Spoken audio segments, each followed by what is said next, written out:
Assalamualaikum dan salam sejahtera. Terus bersama saya Amirah Syasha dalam 15 minit MMTV, edisi 28 Ogos 2023. Kita ke berita utama. Presiden PAS Tan Sri Abdul Hadi Awang mengesahkan dipanggil bagi memberikan keterangan berhubung sebuah laporan polis terhadap ucapan beliau pada kempen pilihan raya di Simpang Jeram, Johor malam tadi. Setiausaha politiknya Syahir Sulaiman berkata, pihaknya dihubungi pegawai penyiasat daripada Ibu Pejabat Polis Bukit Aman pagi ini bagi mendapatkan keterangan Abdul Hadi.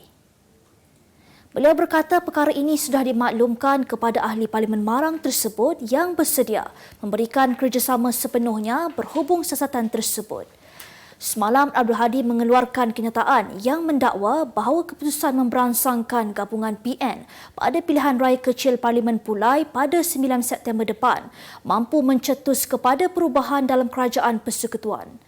Dalam pada itu, beliau turut menyatakan harapan agar para pemimpin UMNO berubah fikiran dan kembali kepada jalan yang benar.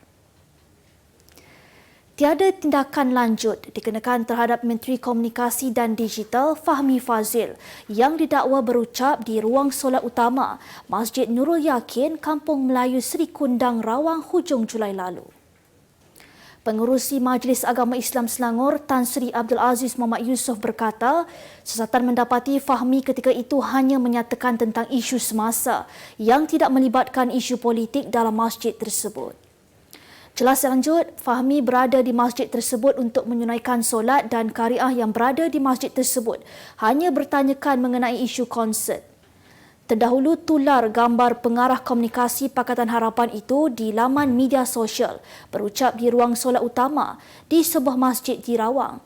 Bagaimanapun, Fahmi menafikan dakwaan bahawa beliau telah berkempen di masjid berkenaan. Menteri itu berkata beliau dijemput oleh qariah masjid tersebut bagi mengulas isu kumpulan The 1975 ketika berada di masjid berkenaan.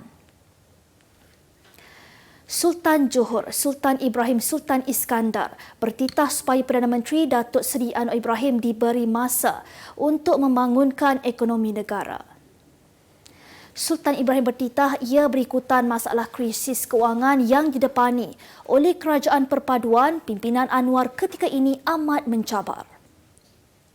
Selain itu, Sultan Ibrahim turut melahirkan rasa lega kerana lawatan rasmi Anwar ke China pada awal tahun ini berjaya membawa kembali banyak hasil positif kepada pertumbuhan ekonomi negara. Delegasi lawatan yang bermula pada 29 Mac hingga 1 April itu menyaksikan Malaysia memperoleh komitmen pelaburan sebanyak 170 bilion ringgit China. Dalam perkembangan yang sama, Johor mendapat sebahagian besar daripada komitmen berkenaan dengan pelaburan 80 bilion ringgit daripada syarikat petrokimia terbesar China, Rongsheng Petrochemical Co Limited. Presiden Gerakan Dominic Lau menyatakan sokongan terhadap modul penghayatan 40 hadis Imam Nawawi yang diperkenalkan Kementerian Pendidikan Malaysia beberapa hari lepas, namun menegaskan perkara itu sama sekali tidak boleh melibatkan pelajar bukan Islam. Lau mempersoalkan langkah kerajaan untuk memperkenalkan modul penghayatan hadis 40 Imam Nawawi di sekolah kerajaan kerana ia bukan sahaja melanggar perlembagaan dan prinsip negara, malah mengancam keharmonian budaya dan agama pelbagai di Malaysia. Dia turut mempersoalkan mengapa DAP yang mengaku memperjuangkan demokrasi, hak asasi manusia dan kepelbagaian kaum berdiam diri terhadap perkara ini. KPM sebelum ini menyatakan rancangan pelaksanaan modul tersebut di 61 sekolah menengah kebangsaan agama dan 228 sekolah agama bantuan kerajaan seluruh negara.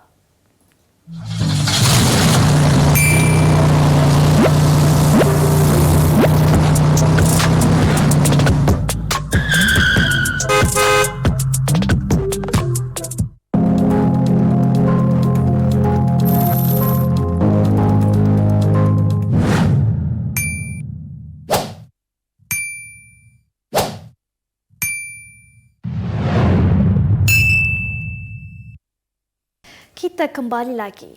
Presiden Parti Amanah Negara, Amanah Datuk Seri Mahathir Sabu akan membongkar pembohongan yang dilakukan Presiden PAS Tan Sri Abdul Hadi Awang di sebalik imej Islamiknya. Muhammad berkata sudah sampai masanya rakyat tahu perkara yang sebenar di sebalik keputusan PAS meninggalkan Pakatan Rakyat sebelum ini.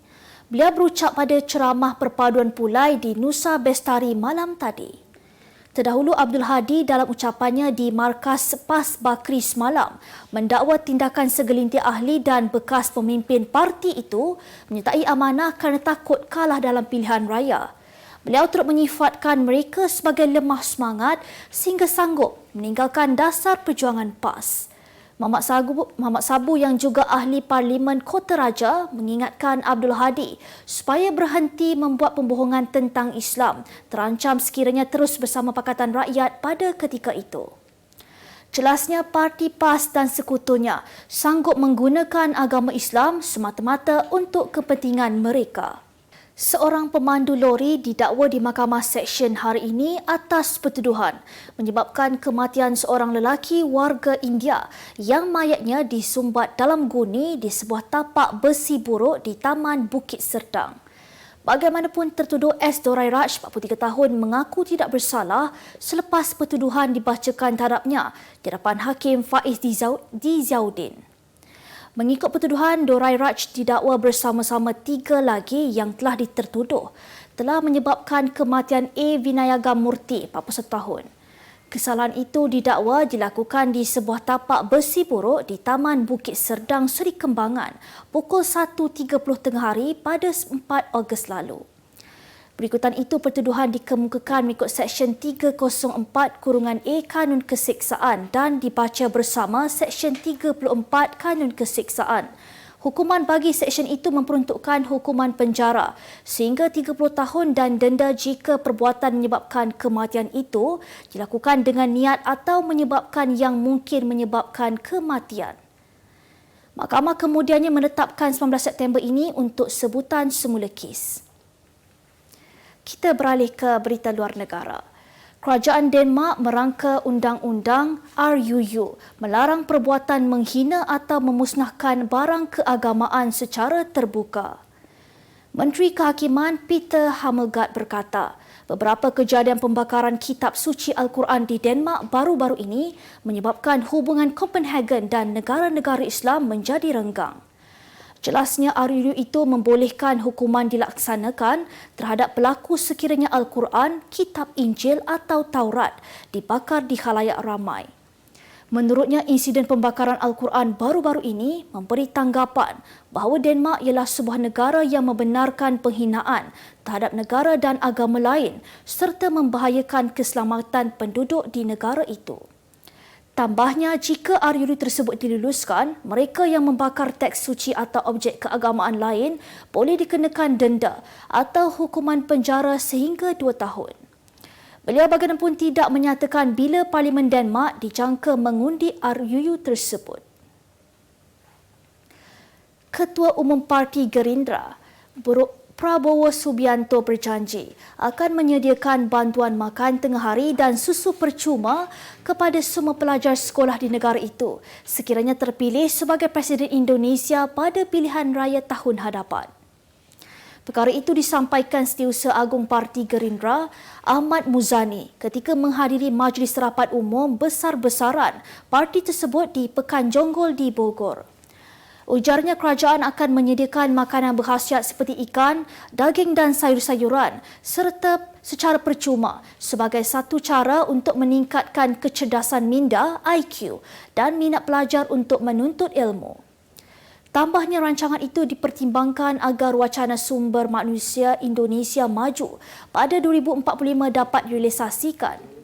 Jelasnya lagi, Prabowo akan turut meningkatkan pemberian bantuan sosial kepada keluarga miskin melalui beasiswa untuk murid sekolah dan pelajar universiti selain memperkasa saluran dana di setiap desa di seluruh negara.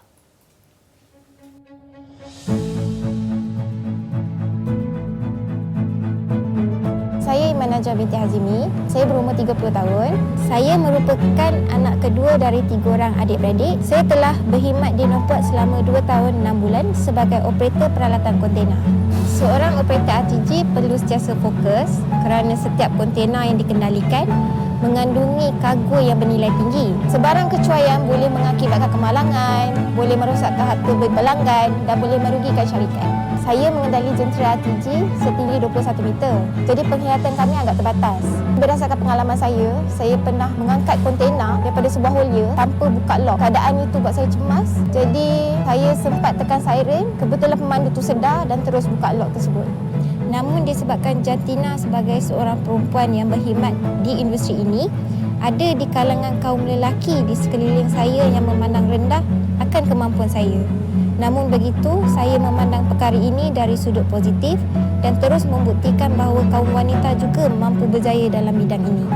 Sebagai seorang kaki tangan, kepuasan yang saya lalui adalah apabila saya menamatkan shift kerja saya dengan produktif tanpa sebarang masalah. Saya juga sentiasa memastikan hasil kerja yang baik bagi mendapatkan insentif daripada setiap pergerakan kontena.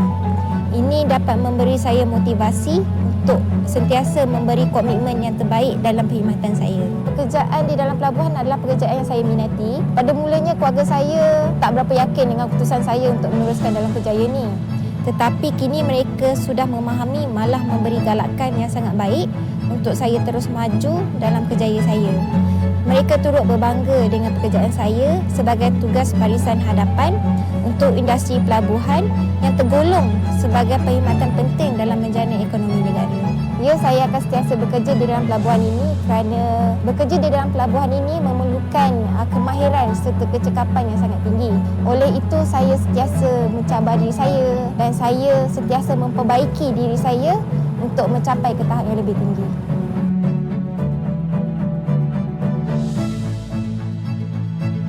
Pengorbanan mereka selalunya tidak disedari, tetapi kesannya bergema di seluruh masyarakat kita. Semoga ucapan terima kasih kita kepada wira yang tidak didendam, yang membuat negara kita bergerak menjadi bukti semangat perpaduan dan kemajuan yang tidak membelah bagi, yang mentakrifkan negara kita yang hebat. Selamat Hari Kebangsaan ke-66.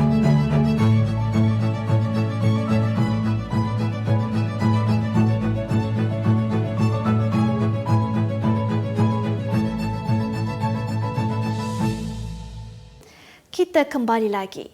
Berita ekonomi.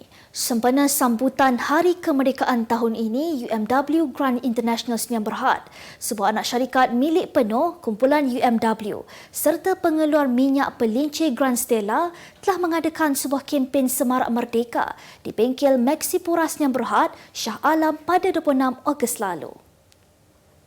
Menariknya, utusan Malaysia dan Cosmo menjadi media rasmi bagi kempen tersebut di mana pelbagai aktiviti disediakan termasuklah mengedarkan lebih 200 voucher bernilai RM30 bagi rangkaian minyak pelincir Grand dan sesi beramah mesra bersama artis Bel Ngasri serta pempengaruh abanggan daripada portal Pandu Laju. Pengarah Kumpulan Bahagian Pembuatan dan Kejuruteraan UMW, Anas Nasrul Muhammad Osman berkata, program Semarak Merdeka yang berlangsung pada Julung kali ini bertepatan dengan Bulan Kemerdekaan yang akan berlangsung pada 31 Ogos ini. Ujarnya minyak pelincir Grand yang sememangnya merupakan produk buatan Malaysia sendiri seharusnya mendapat sokongan penuh daripada seluruh rakyat Malaysia. Program ini turut dimeriahkan lagi dengan kehadiran maskot Mamak Cyber dan Kapten Cosmo yang mencuit hati pengunjung, terutamanya kanak-kanak. Kenanga Research menjangkakan Bank Negara Malaysia akan mengekalkan kadar dasar semalaman OPR sepanjang tahun ini kerana tekanan harga terus berkurangan.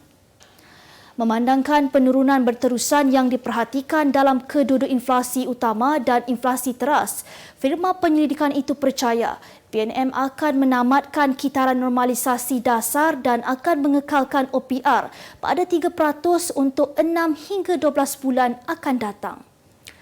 Kadar pertumbuhan KDNK dijangka lebih perlahan, terutamanya disebabkan perbelanjaan sektor swasta lebih lemah dan ekspor bersih lebih rendah, diburukkan lagi oleh kelembapan ekonomi global serta harga komoditi yang lebih lemah. Menjangkakan 2024, firma tersebut menjangkakan trajektori pertumbuhan KDNK yang lebih teguh sebanyak 4.9%, didorong pemulihan dan pertumbuhan ekonomi global lebih mampan tahun hadapan, khususnya di China. Beralih ke berita sukan. Beregu lelaki utama negara, Erin Chia Soh-Woo-yik, kini mengalihkan seluruh tumpuan mereka ke Sukan Asia Hangzhou selepas kempen kejohanan badminton dunia Copenhagen, Denmark tamat kemarin.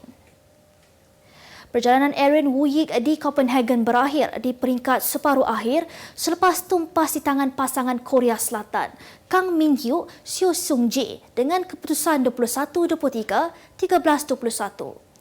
Biarpun gagal mempertahankan kejuaraan yang dimenangi mereka pada edisi lalu, Erin dan Woo-yik tetap membawa pulang pingat gangsa dan berkongsi kedudukan dengan pasangan Cina Liang Weikeng Wang Chang.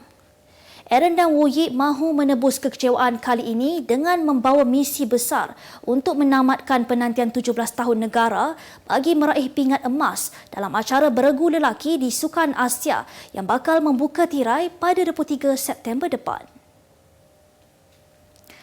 Selangor FC mempamerkan momentum yang cukup memberangsangkan apabila berjaya menewaskan kelab Liga 2 Indonesia Persiraja Banda Aceh. The Red Giants berkunjung ke Stadium Harapan Bangsa semalam bagi satu aksi persahabatan sebelum saingan Liga 2 bermula. Malah aksi tersebut juga diserikan oleh bekas bintang Selangor, Andik Vermansyah yang kini bermain buat pasukan Persiraja Banda Aceh. Anak buah Tan Cheng Ho memulakan aksi dengan cukup baik apabila menjaringkan gol pertama menerusi percubaan bintang muda pasukan Rahman Daud. Kemudiannya pada minit ke-41, pemain tengah sensasi Orozco menghadiahkan Selangor dengan gol kedua. Bersambung pada babak kedua, Selangor terus menambah jaringan gol apabila Faisal menjaringkan gol ketiga pada minit ke-68 sekaligus melengkapkan kemenangan berharga buat Selangor di Indonesia. Sebagai penutup 15 minit MMTV hari ini, saksikan laporan cuaca esok Selasa 29 Ogos 2023. Jangan lupa dapatkan akhbar utusan Malaysia dan Kosmo untuk berita-berita terkini dan menyeluruh. Sekian sahaja daripada saya, Amira Shasha. Assalamualaikum dan jumpa lagi.